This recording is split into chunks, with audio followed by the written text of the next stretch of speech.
지금부터 2023년 제40회 관세사 시험 대비 웰페이서 합격 설명회를 진행하도록 하겠습니다. 만나서 반갑습니다. 근데 이제 가끔씩 이제 제가 누군지 잘 모르시더라고요. 이제 저희 학원을 다니신 분들은 다 알고 있는데 저는 그 웰페이서 원장 장종완입니다. 그래서 째려보지 마세요. 오늘 설명의 순서는 첫 번째 관세사 시험 제도를 설명해드리고 이어서 학습 커리큘럼 소개, 그 다음에 세 번째로 과목별 선생님이 나오셔가지고 과목별 학습 방법에 대해서 설명을 드릴 수 있도록 하겠습니다. 먼저 관세사 시험 제도에 대해서 이게 설명을 좀 드리도록 하겠습니다.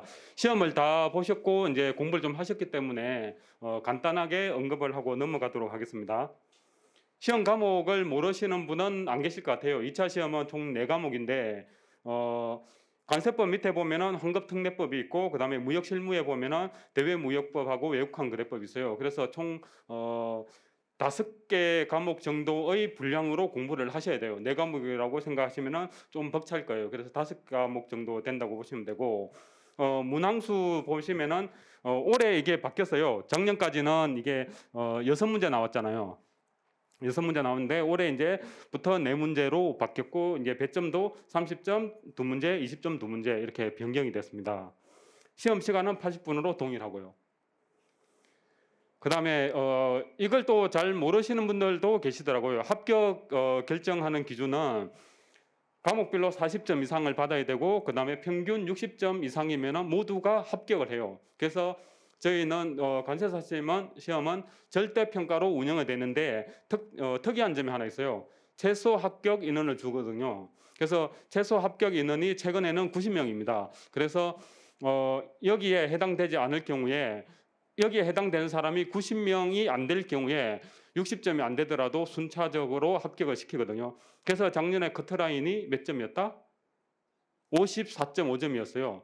60점 넘긴 사람이 90명이 안 됐던 거거든요. 그래서 차차로 밑으로 내려와 가지고 54.5점 받은 사람이 90등이었던 거거든요. 그래서 그런 특징이 있다는 거 아시면 될 것 같고.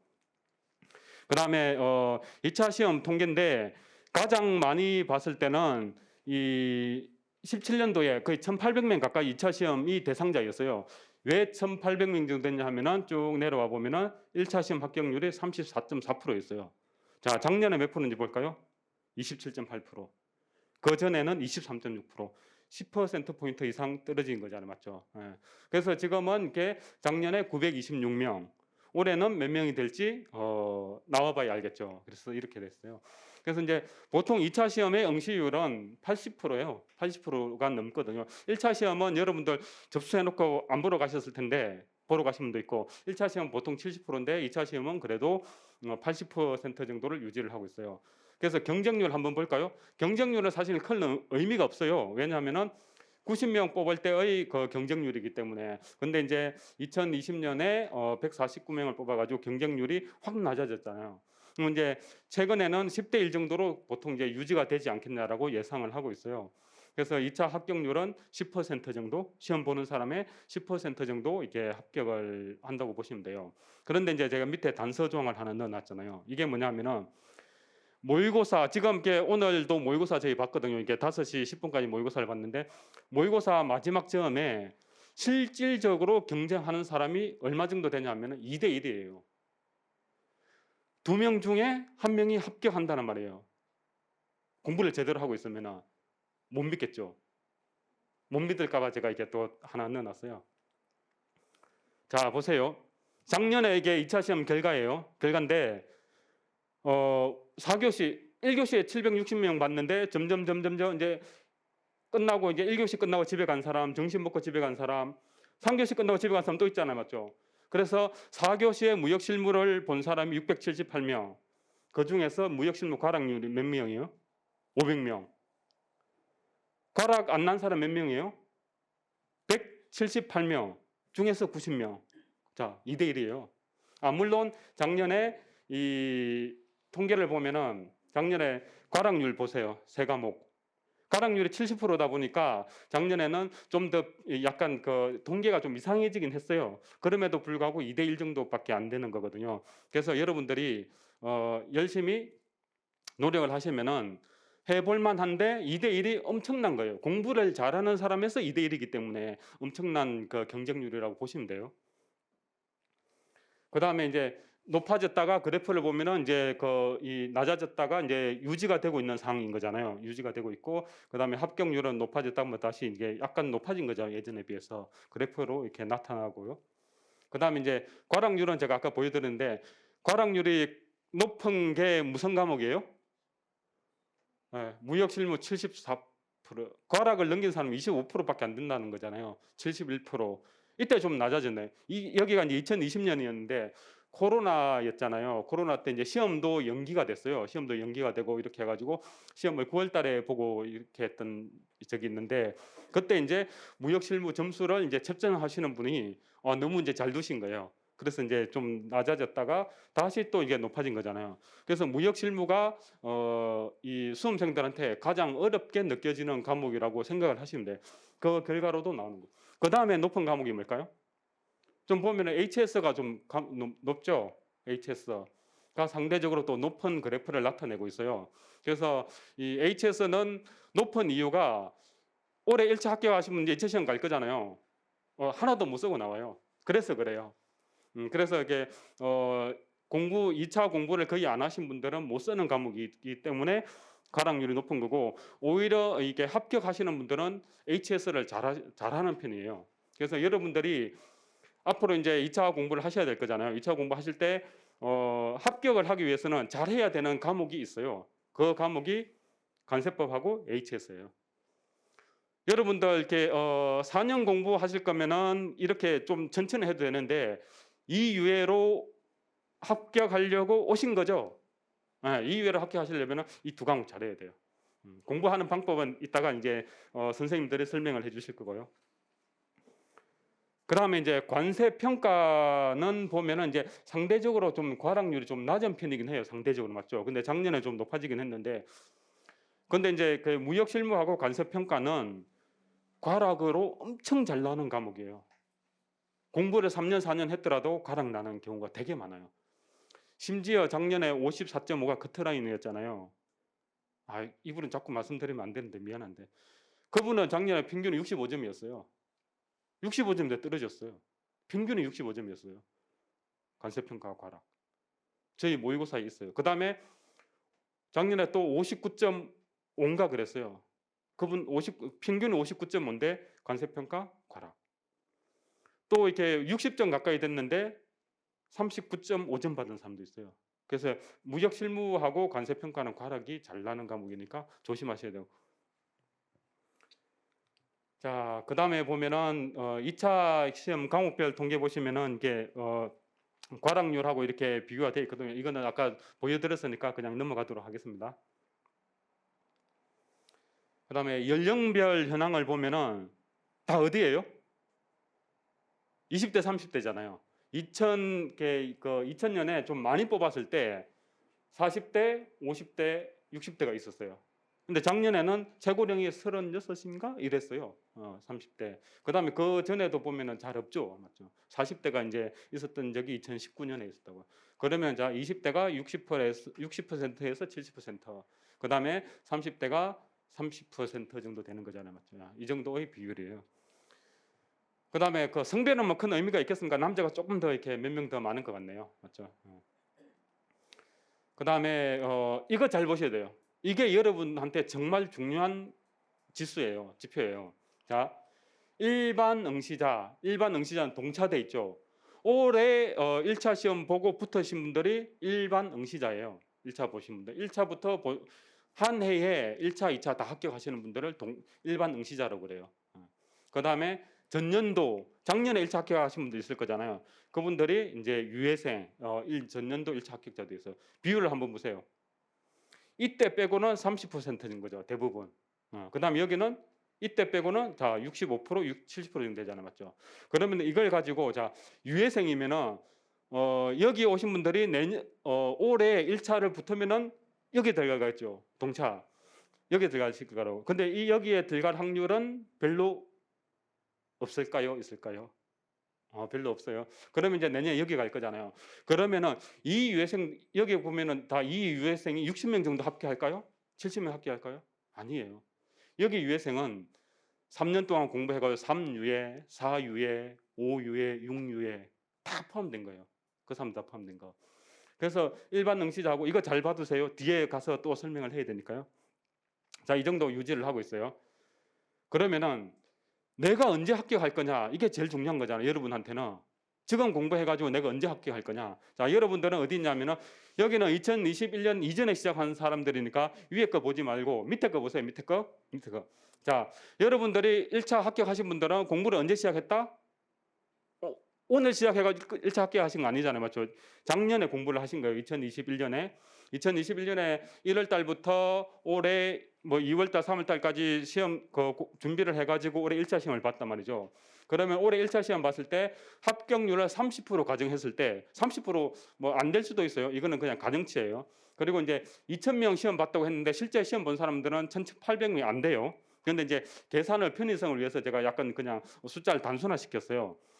그랬을 때 30% 가정할 때 600명 정도 합격해요. 그러면은 여러분들 2021년에 시작한 사람들 중에 1차 합격한 사람들은 몇 명? 600명 중에 400명 정도 돼요. 그럼 실질적으로 1차 합격률은 30%가 아닌 거예요. 여기에 어떤 사람들 들어가 있냐면은 60% 정도 합격하는 3동차, 4동차, 5동차 이런 분들이 들어가 있어요. 그래서 지금 생동차로 다시 공부하셔야 되는 분들도 계신 거잖아요. 그렇게 놓고 본다면 이쪽에 정말 1년 공부해가지고 합격하는 사람들은 20%에서 조금 더 넘어요. 그래서 이게 가끔씩 어제 제가 상담한 건 아닌데 선생님 어제 상담을 했어요.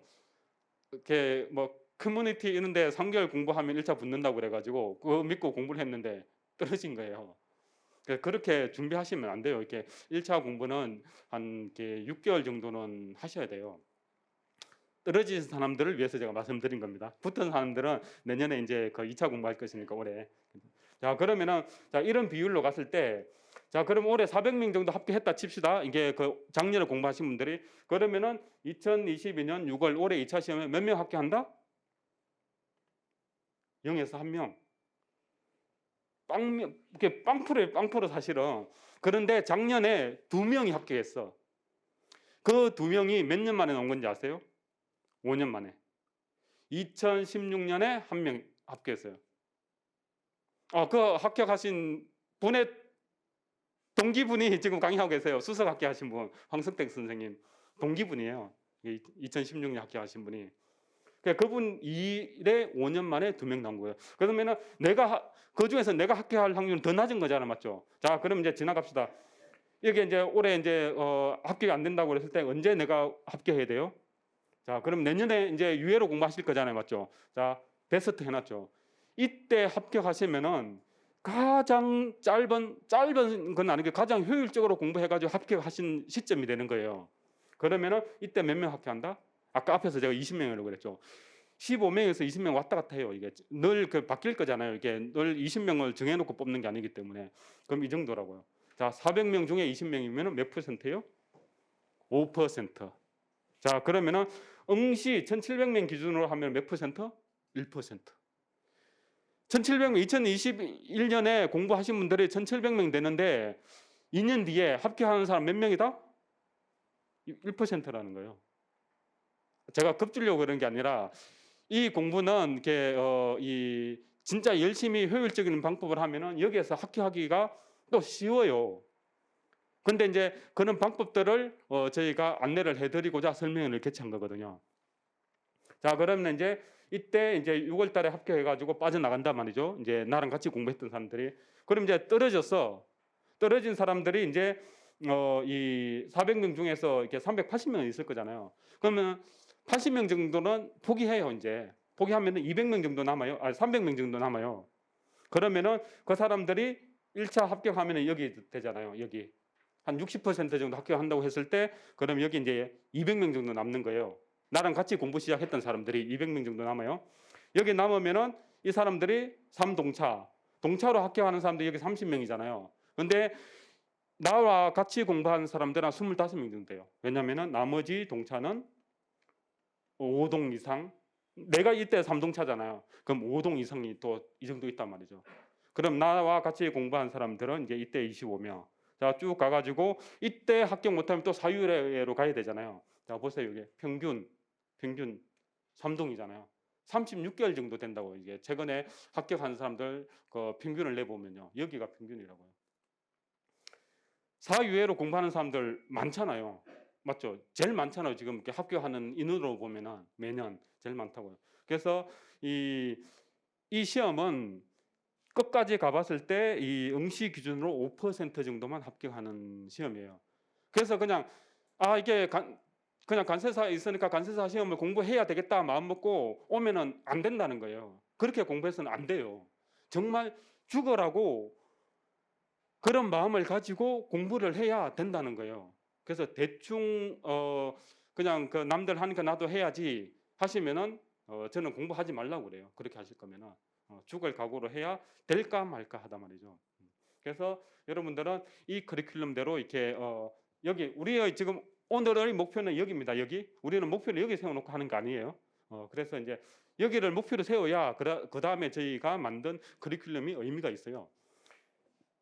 여기에 나는 목표입니다 하면은 저하고 개인 상담해야 됩니다. 자, 그러면 이제 내가 언제 합격할 것인지 이제 대충 보셨잖아요. 그러면 이제 저희 학원에서는 어떤 커리큘럼을 만들어놨는지 제가 소개를 해드릴게요. 작아서 잘 안 보이실 수도 있는데 배포해드린 자료도 글씨가 작더라고요. 보니까 한번 보세요. 저희가 이제 여러분들은 어떻게 공부하셔야 되냐 하면은 자, 4월 달부터 6월 달까지 이론 완성반이에요. 그러니까 이론 완성반 생소하죠. 이게 그 생소하신데 다들 기본 이론반이라고 그러잖아요. 그래서 이제 기본 이론에서 저희는 합쳤어요. 기본 이론하고 심화 이론하고 합쳐가지고 이론 완성을 만들었어요. 그 다음에 하셔야 되는 게 치얼업 레벨 1이에요. 도대체 치얼업이 뭔가 이렇게 되게 궁금하실 거잖아요. 여기는 이렇게 오시면은 반점 죽어 나가는 그런 코스라고 생각하시면 되고, 그 다음에 이제 문제풀이 9, 10월 달에, 그 다음에 11월, 10월 달에 치얼업 레벨 2가 있어요. 여기에 치얼업에 대해서는 제가 좀 다시 설명을 드릴게요. 그 다음에 2차 모의고사가 있어요. 그래서 여러분들은 내년에 이 유예로 합격하시는 가장 베스트 코스는 이제 이런 형태로 공부를 하시는 거예요. 자, 1차는 기존이랑 변함없어요. 1차는 사실은 기본 이론 수강하고 그다음에 문제풀이 잘하고 그다음에 모의고사 많이 풀어보면 1차는 합격해요. 제가 쉽게 말하니까 이게 엄청 쉬운 것 같은데 1차도 공부 열심히 하셔야 돼요. 문제 많이 풀어보고 스킬을 익히셔야 돼요. 1차 관련해서는 저희가 다음에 준비하는 그 1차 설명에서 제가 다시 또 안내를 해드리겠습니다. 자, 그러면은 기본 이론 완성반에서는 여러분들이 무엇을 해야 되는지가, 자, 여기 보세요. 강의는 이 하나로 끝이에요. 더 이상 이제 강의는 없어요. 저희는 물론 치얼업도 있고 문제풀이도 있는데 이 강의가 그냥 끝이라고 생각하시면 돼요. 이것보다 그러면 이거 해가지고 더 심화하는 거 없어도 돼요? 이것만 잘해도 합격하고도 남아요. 이것도 못하면서 뭐 심화 찾고 이렇게 그러지 하지 마세요. 이것도 못한단 말이에요. 지금 여러분들이 1년 지금 지금 3월 달이죠. 내년 6월 달까지 14개월 이상 남아있죠. 그런데 이거 하나 제대로 못해요. 이것만 제대로 해도 합격하고도 남는데 그거 또 심화 찾고 이런단 말이죠. 절대 그러지 마시고, 이게 제가 강조하는 이유는 그 다음 과정부터 쭉 이어지기 때문에 이걸 안 하면은 그 다음부터 갈 수가 없어요. 그래서 여기서는 가장 중요한 과정으로 과목별 내용을 이해하고 복습을 해야 돼요. 여기서 암기하려고 하면 안 돼요. 무슨 내용인지 일단은 무조건 이해, 복습 100% 해야 돼요. 그 다음에 내용을 이해를 하고, 모르면은 선생님한테 쫓아가 가지고 알려주세요 이렇게 해야 돼요. 그러고 가야 되는데 수줍어 가지고 이러고 있으면은 누가 알려줘요? 본인이 합격해야 될 거잖아요. 자기가 수줍어 있는데 선생님이 와가지고 야, 너 왜 이렇게 수줍어 못하고 있어? 너 일로 와, 이렇게 내가 알려줄게. 이러지 않는단 말이죠. 여러분들은 성인들이잖아요. 맞죠? 그래서 적극적으로 이렇게 하셔야 된단 말이에요.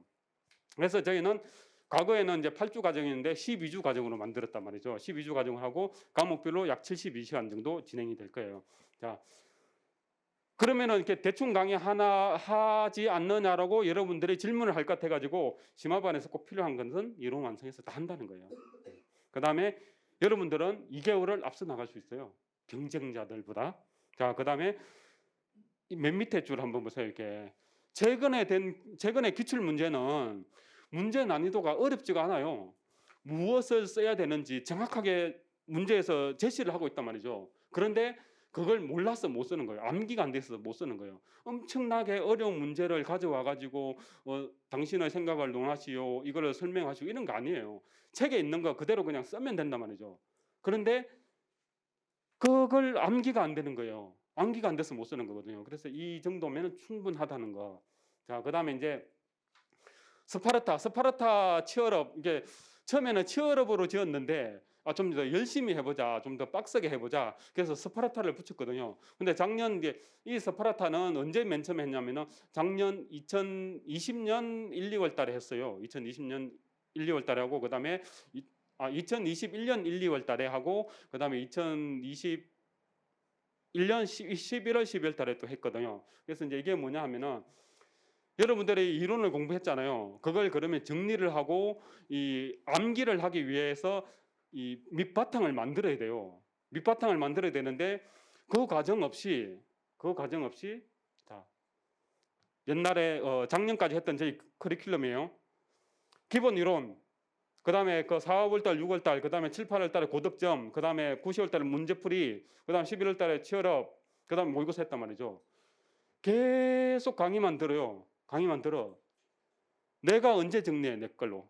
그래서 이제 제가 작년에 여기에는 아무도 안 계시겠지. 이제 지금 왜냐하면 대부분 다 모의고사 보고 있으니까 4월 달부터 6월 달 8주였잖아요. 4월 달부터 6월 달에 몇 주예요? 12주죠. 그럼 수업 끝나고 나면 3주 내지 4주가 남아요. 그때 제가 학원 수강생들한테 동영상 열어줄 테니까 동영상 갖고 3주 동안 무지하게 빡세게 공부하고 와라. 그래서 동영상 다 열어줬어요. 필요하면 동영상 다 열어줄게. 다 지원해줄게. 우리 학원은 그런 게 좀 이렇게 좀 후하게 잘 해줘요. 필요하면 합격을 시키기 위해서 뭐든지 다 해주려고 그래요. 그래서 근데 이제 7월 달에 이제 개강할 때쯤 이게 하가지고 수강생들 오더라고요. 그래서 제가 여쭤봤어요. 야, 너 이리 봐봐. 3주 동안 엄청 열심히 했어? 그러니까 씩 웃더라고요. 웃기만 웃어요. 야, 3주 동안 뭐 했어? 그러니까 웃으면서 열심히 하루 그래 열심히 안 했대. 왜 열심히 안 했냐고 그때 물어봤는데 대답을 안 했어요. 1월 달에 제가 다시 물어봤어요. 너 왜 열심히 안 했냐? 1월 달 지금 모의고사 하고 있잖아요. 다시 물어. 왜 열심히 안 했냐? 그때는 몰랐어요. 이렇게 힘들 줄은. 시험이 1년 넘게 남아 있으니까 열심히 해야 되는 동기가 부족했던 거예요. 그러다 보면 열심히 안 하는 거예요. 근데 1월 달에 이제 당장 이제 모의고사 하고 이제 암기된 거 쓰고 해야 되는데 얼마나 힘들어요, 모의고사 때. 그러니까 이제 느끼는 거지. 원장님 그때 우리 좀 패주지. 이렇게 이야기하는 거예요.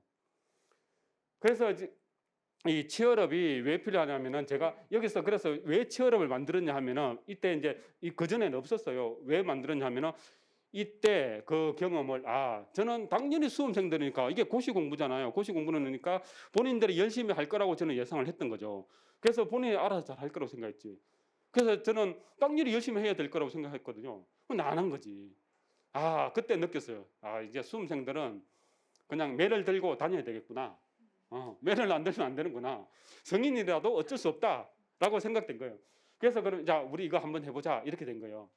그래서 이제 제가 기획을 해가지고 선생님들하고 이제 회의를 다 하면서 이렇게 해가지고 그럼 우리가 여기서 잘해보자 이렇게 간 거예요. 그래서 이제 이 취업이 만들어지게 된 계기거든요. 그러면 이제 취업에서 그럼 과연 뭘 해야 되느냐? 취업에 대해서 좀 설명을 드리고 마지막에 제가 알려드릴게요. 자, 이 취업은 여러분들한테 이게 돼야 돼요. 스스로 합격하는 방법을 찾아야 돼요. 본인이 못 찾으면은 선생님은 맨날 알려준들 제가 가서 몽둥이는 아니지만은 말로 맨날 패잖아요. 이렇게 못 때리니까 말로 패고 이렇게 해도 본인이 못 찾으면 안 된단 말이죠. 그 다음에 스스로 합격할 수 있는 능력을 자꾸 심어줘야 돼요. 그래서 2유예가 안 되더라도 3동이라도 합격을 해야 될 거잖아요. 4유예라도. 그러면 스스로 이렇게 할 수 있는 능력을 가르쳐야 된다는 거예요. 이것만 가르치고 나면은 그 방법만 알게 되면은 그 다음엔 합격할 수 있는 거거든요. 자, 그 다음에 효율적으로 이제 암기하는 거, 그 다음에 합격하는 공부 방법, 그 다음에 이제 그런 것들을 알려주는 과정이단 말이죠. 이게 취업이. 그러면 취업을 어떻게 했냐? 이 학원에서 핵심되는 내용이라든지 이런 것들을 동영상 촬영해 가지고 이게 먼저 주고 자료도 줬어요. 그러면 그걸 가지고 공부를 하고 암기를 하고 오라고 그랬죠.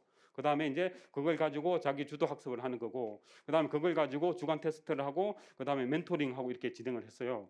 근데 이제 이 과정이 글로 보니까 엄청 쉽잖아요. 맞죠? 아침에 9시까지 입실해 가지고 밤에 10시까지 공부 100, 100, 80, 80, 80 하루에 몇 분? 600분, 10시간. 이렇게 공부를 시킨단 말이죠.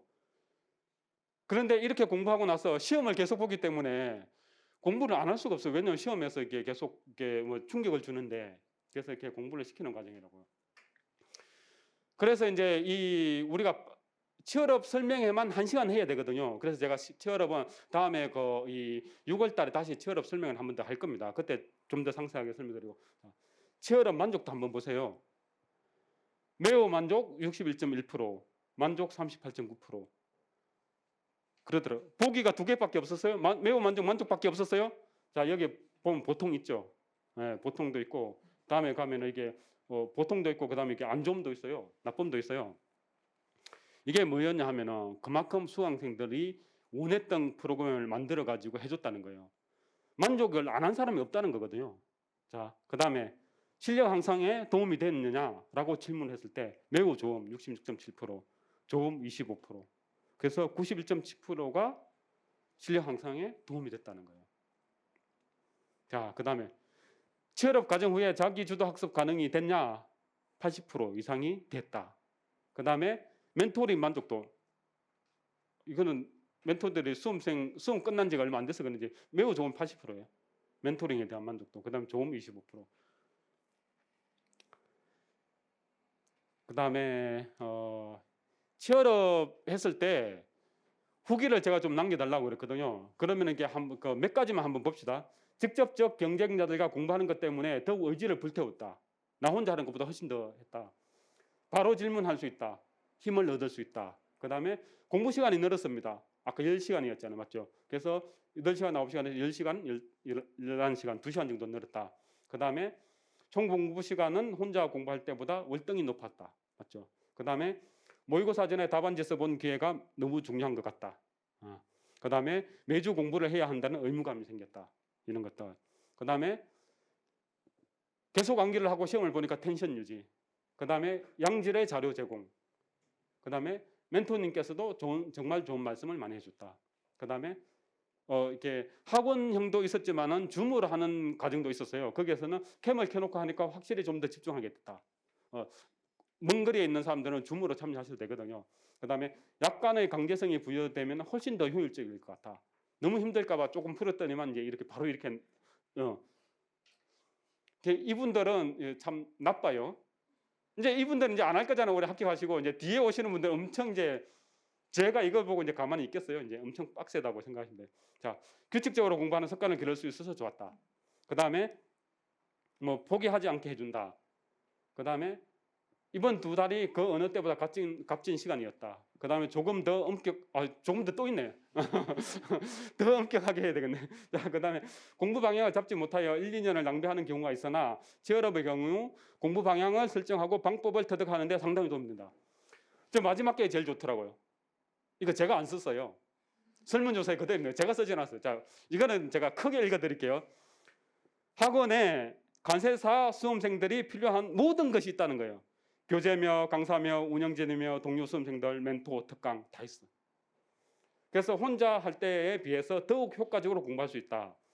혼자 공부하면서 갈피를 못 잡는 분에게 스파르타 취업 프로그램을 진심으로 추천해주고 싶다. 이거 제가 안 썼어요. 또 오해하실까봐. 자, 지금까지는 비슷한 커리큘럼으로 우리가 강사만 다르게 선택해가지고 수업을 들어봤잖아요. 맞죠? 네, 똑같은 커리큘럼이에요. 저희 학원이나 다른 학원이나 뭐 또 다른 학원이나 다 비슷한 커리큘럼으로 강사만 다르게 공부했단 말이죠. 그러면은 강의는 본인한테 맞는 강의가 있을 거고 강사도 있을 거잖아요. 맞죠? 네. 그런데 이제는 달라져 보자는 거예요. 좀 더 빨리 합격을 해보자는 거예요. 그게 뭐냐면은 실제 시험에서 경쟁력을 갖출 수 있게 하고 그다음에 시행착오를 줄여보자. 이게 뭐였냐면 아까 앞에서 똑같이 이야기했잖아요. 맞죠? 후기 했던 사람들. 그분들은 이제 올해 지금 모의고사 보고 있는 분들이 대부분인 거니까요. 자, 제가 정리 계속 이야기하잖아요. 이게 끝나고 나면 정리를 해야 된다고. 정리를 그럼 어떻게 해야 되느냐? 이게 관세법 이렇게 오늘 모의고사 본 친구의 책을 제가 몰래 사진을 찍어서 가져왔어요.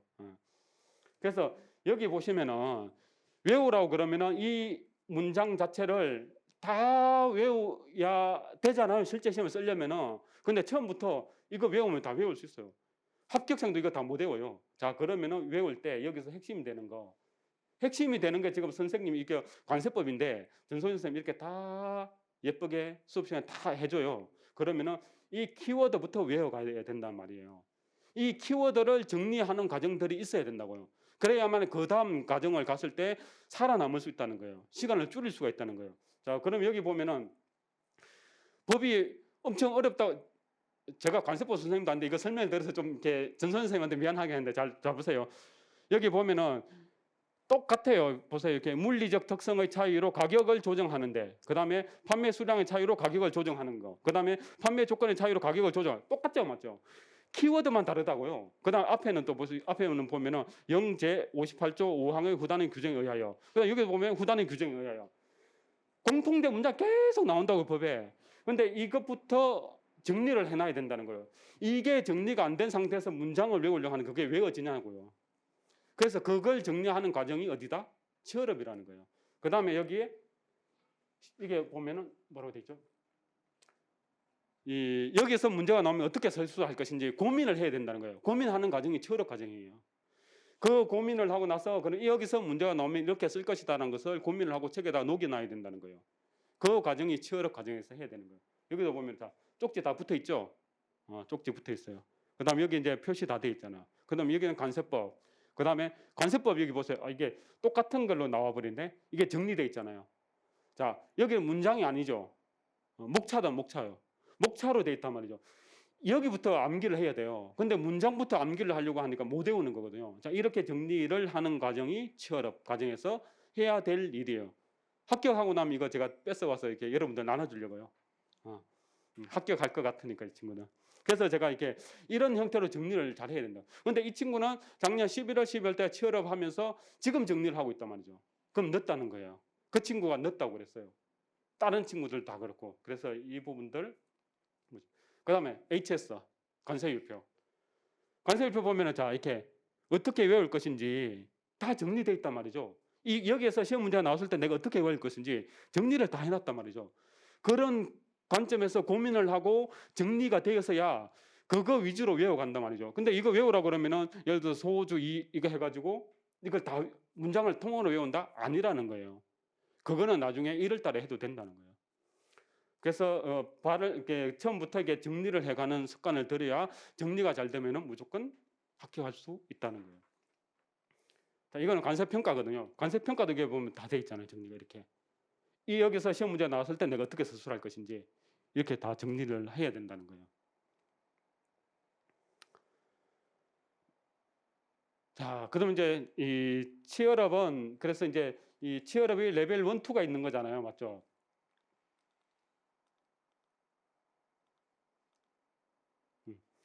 레벨 1이 있는데 레벨 1에서는 좀 전에 정리하는 과정. 그다음에 11월, 12월 달에는 문장을 쓰는 과정이에요. 여기서는 실질적으로 문장을 쓰고 문장을 쓰라고 그러면 처음부터 완벽하게 쓸까요? 못 써요.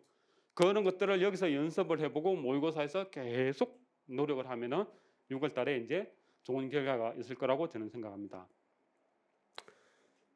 자, 그러면 그다음에 이제 그게 끝나고 나면은 9, 10월 달에 기출 문제풀이 하거든요. 기출하고 예상 문제풀이가 진행이 될 거고. 그다음에 스파르타 치어럽 2. 여기는 뭐라고 돼 있어요? 태어나서 가장 열심히 하게 될 과정. 벌써 제가 설명할 게 끝나버렸네. 아무튼 이렇게 우리의 가정은 확 바뀌었어요. 이렇게 왜 바뀌었냐 하면은 아까 제가 말씀드렸잖아요. 지금까지 강의에 너무 치여가지고 내가 정리할 시간이 전혀 없었단 말이죠. 그러다 보니까 모의고사 과정에 와가지고 그걸 느끼는 거예요. 그걸 느끼다 보니까 늦은 거죠. 그런데 이 이외로 합격하는 20명은 본인들이 그 과정 속에서 내가 깨친 거지, 깨우친 거예요. 그래서 그 방법을 찾은 거예요. 그래서 그 20명이 나오는 거고, 그 외에는 나머지 380명은 어디 갔다? 삼동으로 가거나 사유로 가거나 아니면 다시 이제 다른 길로 가거나 그렇게 되는 거예요. 그래서 우리는 이 공부에 제발 치이게 하지 말자. 우리의 목표는 정해져 있단 말이죠. 기본 플러스 심화 강인 이론 완성반을 듣고 나서 그 다음부터는 우리는 내가 시험장에 가서 어떻게 쓸 것인지, 이 문제가 나오면 어떻게 서술을 할 것인지 그걸 정리하는 과정을 반드시 거쳐가야 돼요. 학원 입장에서는 강의를 많이 깔아놓으면 수입이 더 될 거잖아요, 맞죠? 저희는 그걸 원하는 게 아니에요. 여러분들이 이 이외로 조금이라도 더 빨리 합격할 수 있도록 만들고자 하는 게 치얼업을 넣은 과정이에요. 그래서 아까 저희가 만든 커리큘럼은 제가 만든 게 아니에요. 누가 만들어준지 아세요? 작년에 치얼업 했던 분들이. 원장님, 이게 새로 오신 분들은 기본적으로 끝나고 나면은 치얼업 넣어주세요. 거기서 하고 와야 문제풀이가 의미가 있다. 저희는 출조답이 문제풀이가 어떤 과정이었냐 하면은 아까 문제풀이 있잖아요. 저희 작년 했던 문제풀이는 그 과정에서 수업 전에 시험을 봤어요. 수업 전에 왜냐하면 이렇게 약간 쪽지 시험 같은 걸 봤거든요. 이제 써야 되니까. 왜냐하면 4개월 동안 공부했잖아요. 5개월 동안 공부했잖아요. 그럼 조금 쓸 수 있을 거라고 시험을 봤는데 아침에 시험 보러 안 와. 시험 보러 안 와. 의미가 없어. 그래서 이제 우리가 또 이렇게 전략을 바꿨어. 1교시 끝나면 봐야지. 그러면 수업 들어올 거잖아요. 그래서 이제 왜냐면은 딱 이렇게 시험 보고 나서 이제 수업 시작할 때 오니까 그래서 전략을 바꿔가지고 이제 2교시에 딱 봤어요. 근데 학원은 안 나와. 수업 들어 안 와. 그래서 이제 그게 그렇게 하니까 이제 너무 비효율적이라고 생각하더라고요, 수험생들이. 그래서 저희가 이제 전략을 바꾼 거거든요. 그래서 여러분들이 이제 이 시험에 대한 부담감을 자꾸 줄여가는 것들은 내가 많이 알게 돼 있고 많이 알고 있으면 그 부담감 자꾸 줄여가는 거거든요. 그래서 그런 형태로 이제 구사를 해야 된다는 게 이제 저희가 생각하고 있는 기본 방침입니다. 저는 이제 여기까지 설명을 드리고 과목별로 이제 학습 전략에 대해서 이제 넘어가도록 하겠습니다. 우리 비타민이 따로 필요 없어요. 전소영 간호사님 소개해드리겠습니다.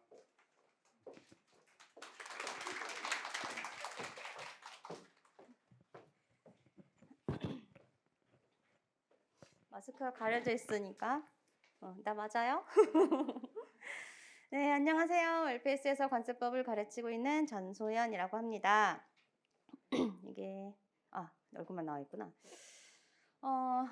제 소개를 잠깐 하자면 저는 25기 2008년에 태어나신 분 안 계시죠? 아니 왜냐면 슬슬 나와. 2000년 애들이 막 나와가지고 2008년에 합격한 사람이고요. 그때 22살. 지금은 24살. 나의 세계관을 깨지 마. 24살. 그때 최연소로 합격을 해서 조금 연식이 있어 보이나 할머니는 아니고 좀 그냥 그래요. 자, 그래서 저는 관세법을 가르치고 있는데 커리큘럼이 원장님 말씀을 들으셨겠지만 좀 많이 바뀌었어요. 근데 많이 바뀌었는데 그게 실제적으로 내용이 막 바뀐 거는 아니고 그냥 앞뒤 순서 정도가 바뀐 느낌이라고 이해를 하시면 될 것 같고요. 마스크 쓰고 얘기하는 게 참 쉽지가 않아. 여러분들 잘 알고 계시죠? 그래서 관세법 같은 경우는 기본 이론이랑 심화를 합쳐가지고 12주 과정으로 진행이 될 거예요. 그래서 이걸 고민을 좀 했어요. 그래서 1주부터 이제 저는 법령집으로 강의를 합니다. 그래서 올뉴 관세법이라고 이번에 개정이 돼가지고 나올 거예요. 그냥 단순히 법만 있는 것이 아니라 여러분들이 한눈에 제도의 구조 파악을 할 수 있게 잘 되어 있고 밖에 샘플이 하나 있으니까 이렇게 줄 서서 파요. 봐? 그래서 그런 식으로 되어 있는 법령집으로 강의를 진행을 하게 될 텐데 그거를 가지고 여러분들이 처음에 이제 법을 딱 접하시잖아요. 물론 기본서로 하신 분들도 계실 것이고 1차 하신 분들도 계시지 참. 미안해. 완전 신입생 애기들인 줄 순간 내가 착각을 했네. 그래서 관세법을 만약에 처음 접하시는 분이 계시거나 법령집이라는 걸 처음 접하시는 분이 계시면 조금 어려울 수가 있어요.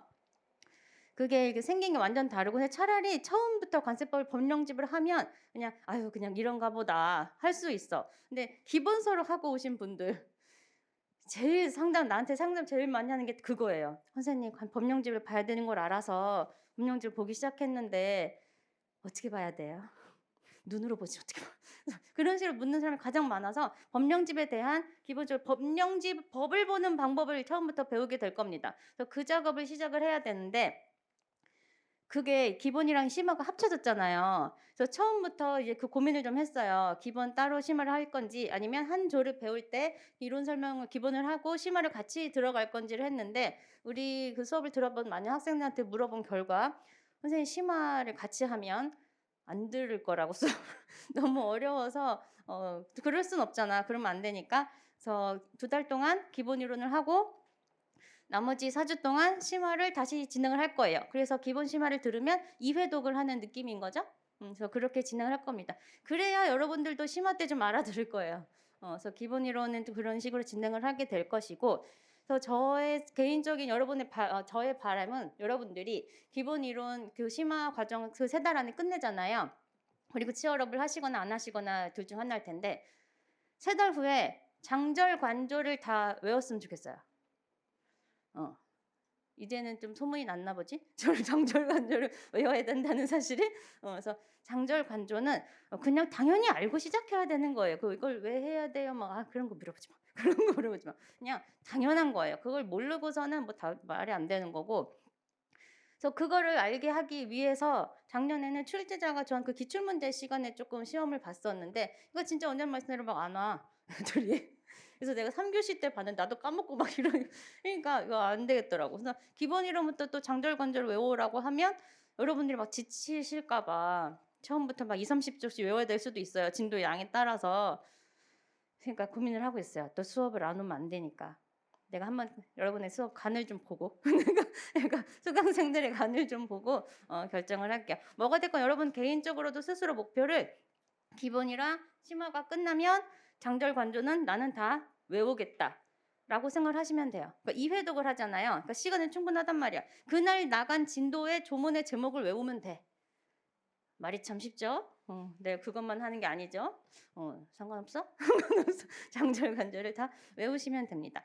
그래서 치어럽이나 그런 것들도 차분차분 진행이 될 것이고 지금 여기 와서 막 관세법은 치어럽도 이렇게 할 거고 뭐 이렇게 할 거고 이거를 설명하는 거는 지금 여러분의 부담만 주는 거고 겁을 먹을 것 같아서 원장님이 하신 말씀으로 충분할 것 같고요. 그래서 관세법은 기본적으로 2차 때 여러분 써야 되잖아요. 쓰려면 어떻게 해야 되겠어? 알아야 쓰지. 근데 법을 구조를 써야 돼요. 여러분도 아시다시피 제도 하나가 법도 있고 령도 있고요. 규칙도 있어요. 어떤 거는 령이랑 규칙만 있어. 어떤 거는 령이 몰려 있어. 이런 거를 여러분이 한 방에 알려면 법의 구조를 정확하게 파악을 하셔야 됩니다. 그래서 법의 구조를 파악하기 위해서 법령집보다 좋은 건 없죠. 그래서 제 교재가 교재 자랑 교재가 좋은 이유는 제도 하나를 그냥 여러분 다 알죠? 법령 센터 있잖아요. 법제처에서 다운받은 거는 정리가 안 되어 있어요. 여러분 나중에 심심하면 한번 해봐봐요. 근데 저는 이제 다 제도에 맞춰서 법률 기준으로 해가지고 다 령이랑 규칙을 맞춰놨기 때문에 제도 하나에 있어서 구조 파악을 하는 게 여러분이 훨씬 시각적으로 쉬울 거예요. 그렇게 되면 제도 하나 제가 늘 강조드리는 건 뭐냐 하면 제도 하나를 목차를 법이랑 령이랑 규칙이 다 보이잖아.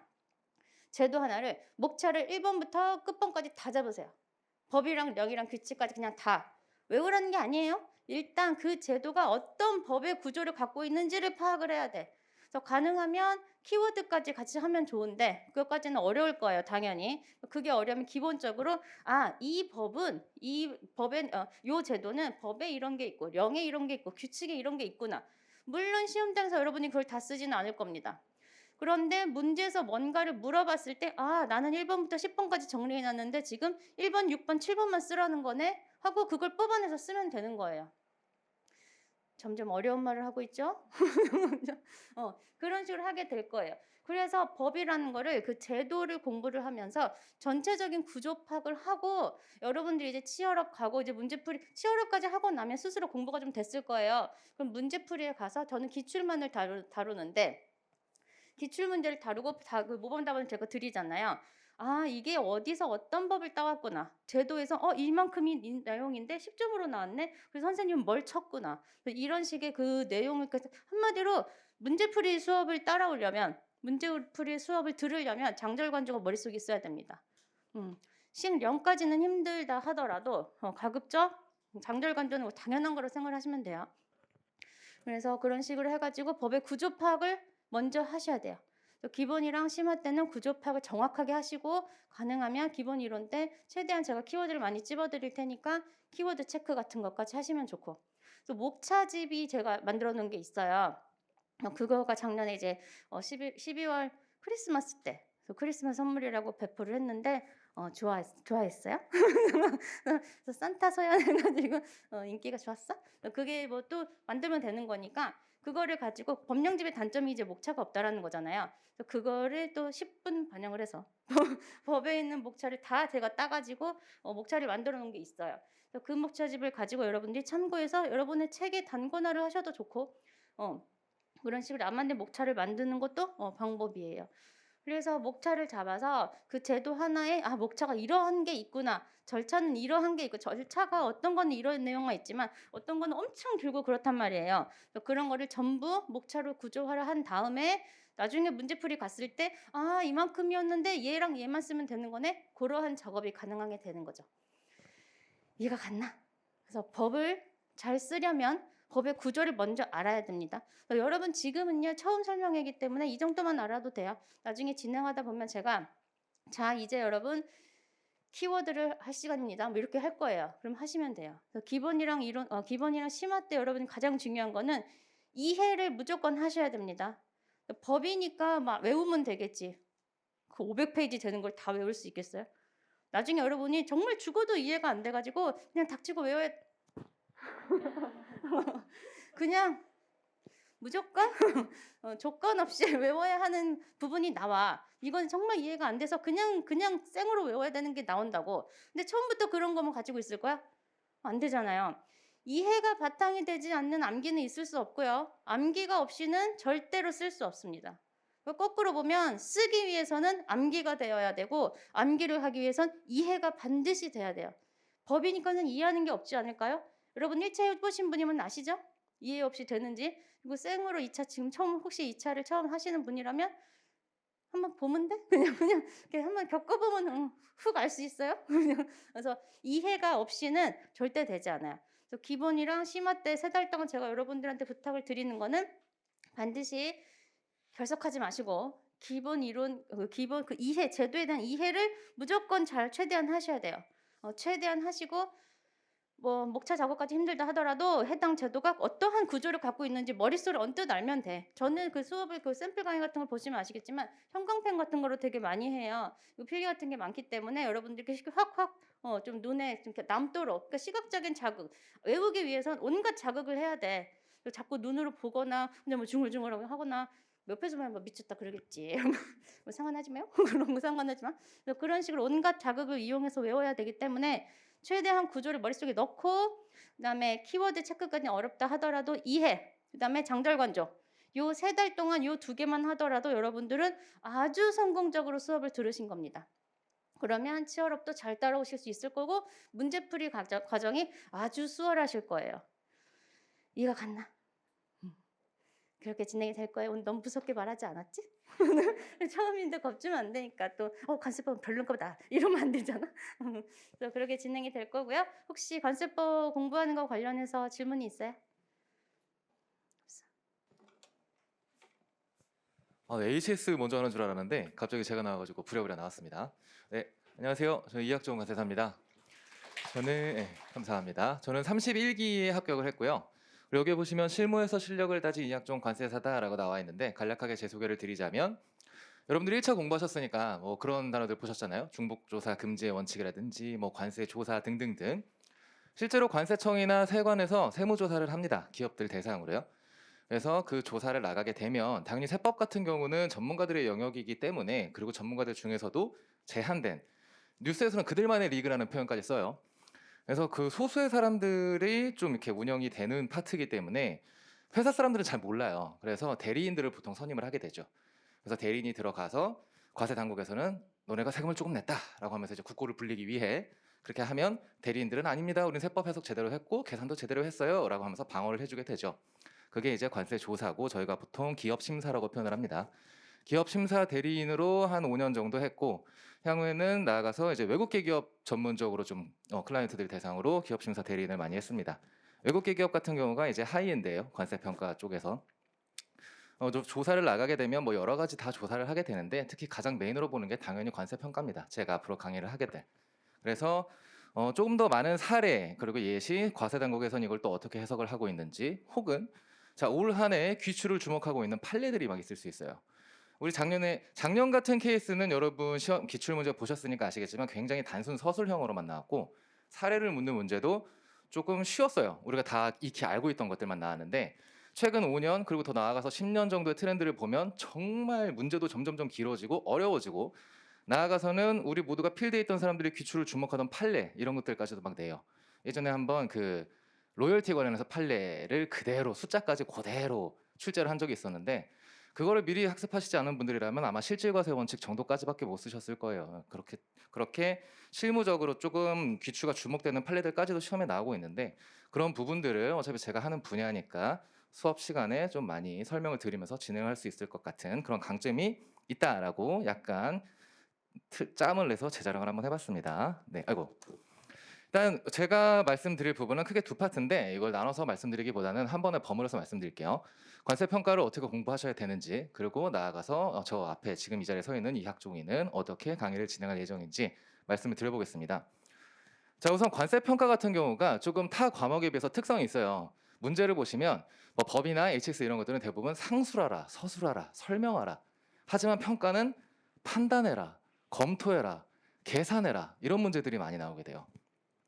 자, 그리고 또 문제도 예전에는 사실 저 합격했을 때는 문제가 그렇게 길지 않았거든요. 근데 문제가 점점 길어져요. 진짜 졸라 길어져요, 막 엄청. 그래갖고 다들 막 힘들단 말이에요. 그러면 이렇게 문제도 길어지고 난이도도 올라가고 있는데 이 평가라는 과목을 어떻게 접근해야 할 것인가? 우선 과목의 특성을 이해하셔야겠죠. 방금 말씀드린 것처럼 판단을 하시려면 여러분 이 판단의 근거, 판단의 기준이 무엇인가를 당연히 아셔야 돼요. 그러면서 공부를 하실 때 특히나 평가 같은 경우는 무작정 암기 이런 거 절대 안 돼요. 왜냐? 관세평가는 기본적으로 근거과세의 원칙에 입각합니다. 근거과세란 건 무엇이냐? 내가 과세를 해야 되는데 여러분 이제 판단하는 문제가 나와서 내가 과세다라고 판단을 했어요. 그럼 쭉 쓰시겠죠? 그럼 판단 기준만 쭉 쓰고 이제 과세다라고 딱 답을 내렸는데 이 판단 기준이 틀렸다. 그거 20점짜리에서 한 2, 3점밖에 안 나올 겁니다. 자, 이 판단 근거가 근거과세 원칙에 입각해서 뭐 생산지원비였다. 그러면 생산지원비로서 과세가 된다라고 논리를 쭉 펼치셔야 되는데 엉뚱하게 뭐 다른 권리 사용료를 갖다 붙이신 다음에 그렇게 해서 결국 과세는 맞긴 맞았어요. 답은 뭐 계산도 맞았다 치고. 근데 판단 기준이 안 맞으면 점수는 절대 높게 안 나옵니다. 그래서 여러분들 이 판단 기준을 명확하게 아시려면 법이랑 조금 비슷해요. 명확한 이해가 수반이 돼야 되는데 어떻게 돼야 하냐면 특히 평가는 규정 하나하나 진짜 다 씹어먹을 정도로 이해를 하셔야 돼요. 그리고 이 암기가 들어가야 돼요. 자, 예를 들어서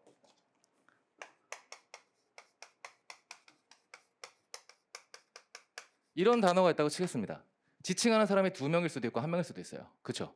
너와 나의 어머니 1명을 물어보는 걸 수도 있고요.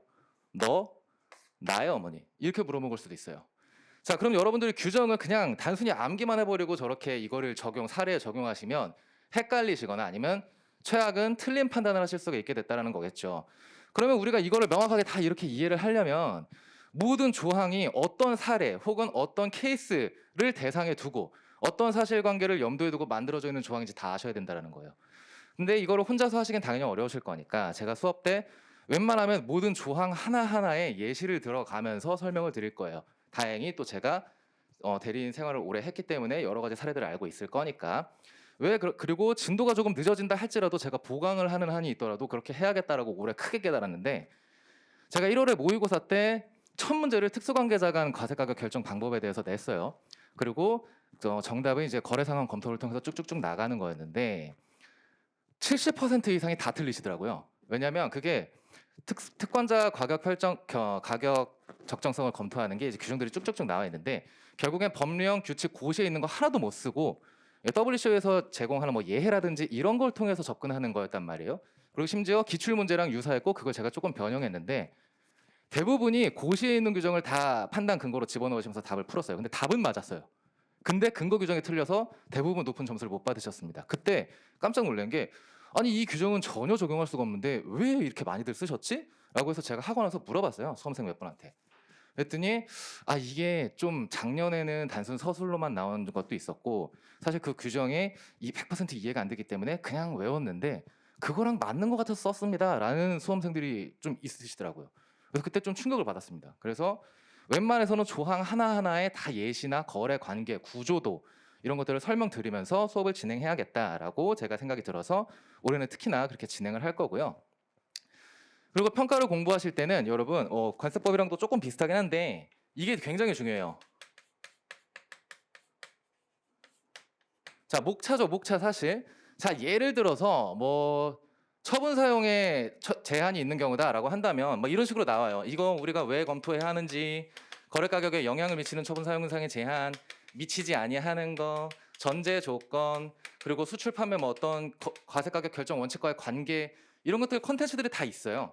그러면 이슈별로 저런 체계화를 쫙쫙 만들어 놓은 다음에 뽑아서 갖다 써야 되거든요. 답안을 쓸 때. 왜냐? 관세 평가 같은 경우는 주제 하나만 물어보는 문제는 나오지 않아요.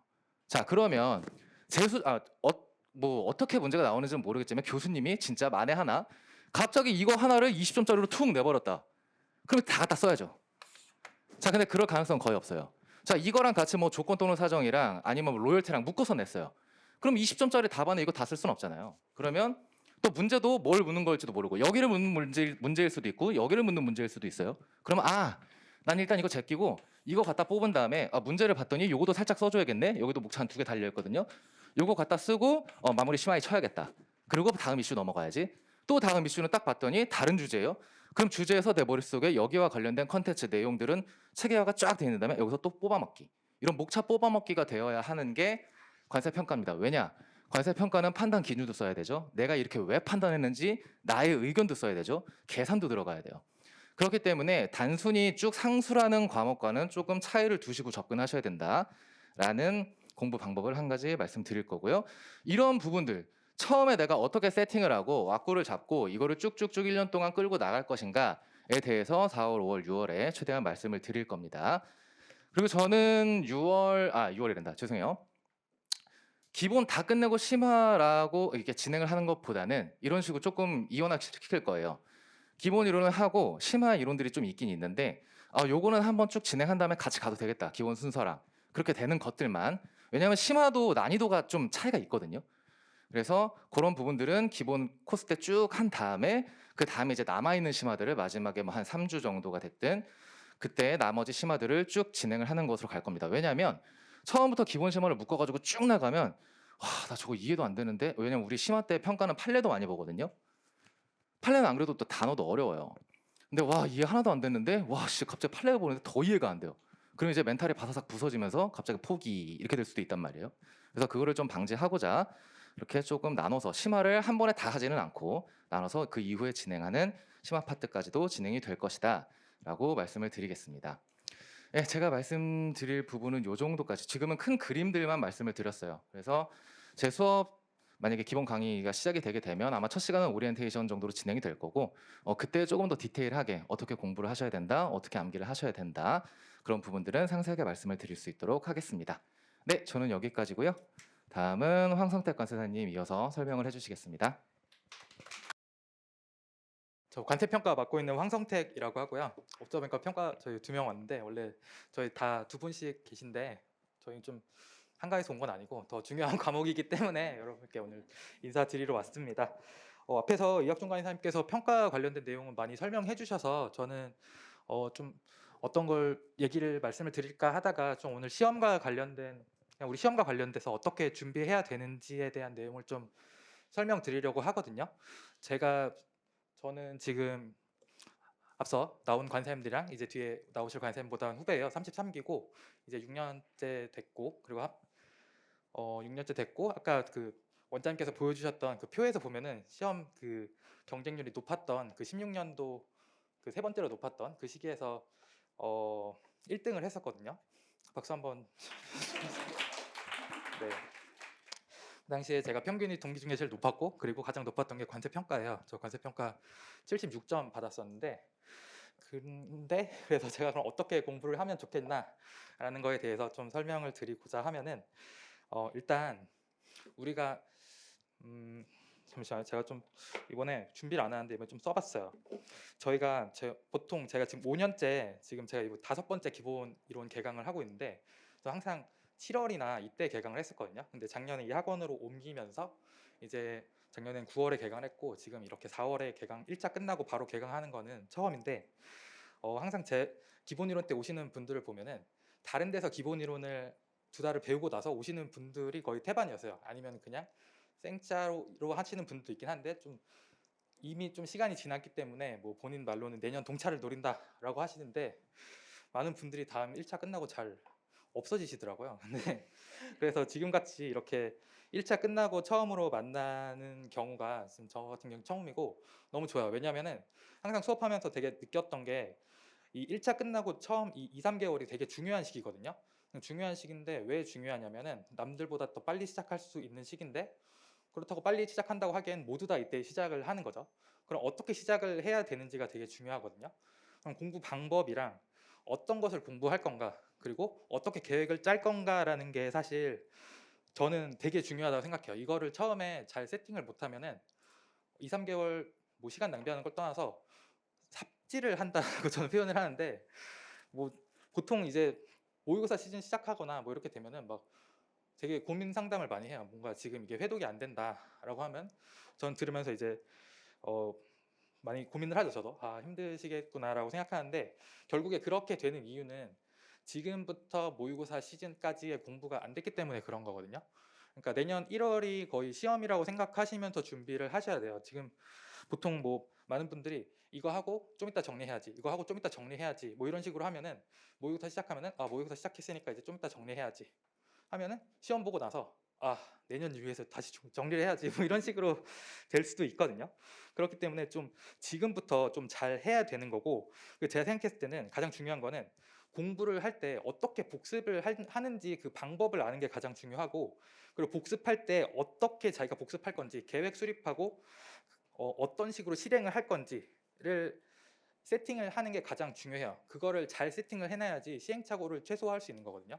저도 시험 공부를 하면서 엄청 많이 시행착오를 겪었고 결국에 그 시행착오 끝에 제가 나중에 실제 시험까지 공부를 하면서 이렇게 하는 게 맞는 거겠구나라는 생각을 하면서 공부를 했었고 저도 다행히 좋은 점수로 합격을 했었는데 그래서 저는 그런 거에 대한 공부 방법이나 이런 거를 설명해 주는 게 더 수업에서 은근히 중요하다고 생각해요.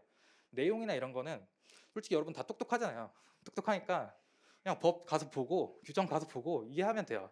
근데 그렇게 하면은 뭐 3년, 4년 걸린다거나 50기 관세사 정도 될 수 있잖아요. 그렇기 때문에 저희가 수업하면서 이거는 좀 이렇게 정리하는 거다. 이거는 이런 내용이다라고 설명을 드리는 거고 그렇게 함으로써 여러분이 내년에 관세사가 될 수가 있겠죠.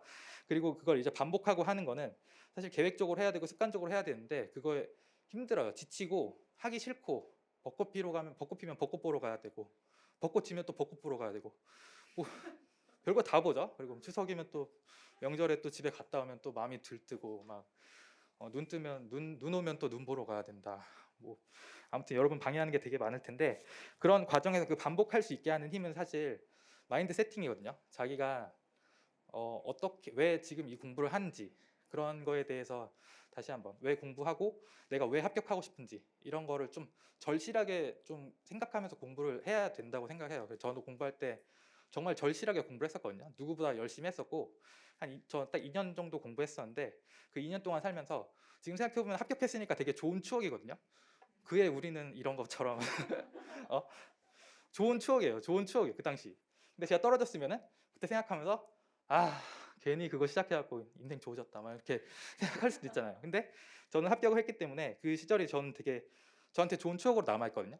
그 당시에 저는 왜 그러면 그때 그거를 버티면서 했을까라고 하면 그때 저 막 어떤 식으로 생각했냐면 벚꽃이 핀다? 벚꽃 보러 가고 싶지 않아. 나는 합격하고 싶어. 이런 생각을 했었거든요. 난 내년에 합격하고 싶은데 벚꽃이 피든 말든 뭔 상관. 사실 저는 원래 그런 거 별로 신경 안 쓰는데 그런 식으로 좀 생각을 했어요. 합격하고 싶다라는 마인드 세팅이 돼야 되고, 그런 절실함 속에서 여러분이 그 하기 싫은 공부를 반복적으로 계속 할 수 있는 거거든요. 그런 면에서 좀 그런 부분을 제가 좀 도와드릴 수 있지 않을까라고 하는 거고, 그리고 뭐 저희가 이번에 3개월로 이론하는데 작년에도 저는 3개월로 했었어요. 좀 시기적으로 좀 8월 말 9월 초에 시작을 했었는데, 제가 그동안 강의를 하면서 느끼는 거는 2달 기본하고 2달 심화하고 이러면은 뭐 다른 과목이야 범위가 많지만 평가는 범위가 정말 적거든요. 2달 하고 그 다음에 또 2달 하면은 서로 약간 민망한 상황인 거죠. 이걸 또 해? 쟤는 또 저 말을 해? 한지만 그냥 했었거든요. 그런 식으로 했었고, 물론 더 심화 자료라고 해서 제공도 하고 하지만 제가 봤을 때는 3개월이면은 충분해요. 3개월이면 충분히 다 정리해서 여러분께서 어느 정도 그 알 수 있도록 할 수 있는 거, 그걸 이제 반복해서 하면 되는 거예요. 저희는 그냥 하는 방법과 그 내용에 대한 설명을 하는 거고, 그것을 습득하는 거는 결국에 본인이 하는 거거든요. 그럼 그 본인이 어떻게 할 건가, 내년 6월까지 시간은 다 똑같이 있는데 내가 얼마나 효율적으로 더 절실하게 공부를 할 건가라는 거에 대한 마인드 세팅이 필요하시면은 뭐 본인이 알아서 하시고, 뭐 좀 도움이 필요하면 저한테 뭐 도움을 요청해 주셔서 제가 뭐 때릴 순 없지만 뭐 뼈라도 제가 때려 드릴 테니까 맞죠? 뼈라도 제가 때려 드릴 테니까 그런 걸 좀 도움을 받으시면 될 것 같습니다. 그리고 많은 분들께서 또 그런 걱정도 하세요.